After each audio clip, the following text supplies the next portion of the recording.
Meni se zdi mogoče celo tako, da je pravzaprav stvari, ki smo jih razvili kar precej, da jih je tudi precej v predalih.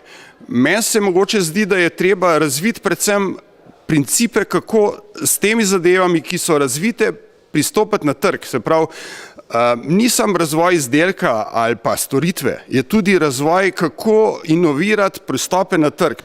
Rabimo podporo, konsistentno podporo novim, inovativnim poslovnim modelom uvajanja novih rešitev na trg.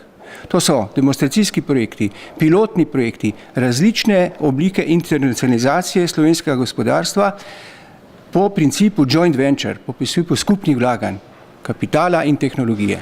Prav tako morajo banke bolj spremljati dejansko razvojne projekte, verjeti morajo gospodarstvu, sigurno ne rabijo za vsakšno svojo naložbo zahtevati dvakratno, tretjo zagotovilo varovanje. Mislim, da je dejansko zaupanje potrebno strani bank do gospodarstva. Odmah sploh zaupanje je tisto, ki je dejansko v Sloveniji čisto na psu.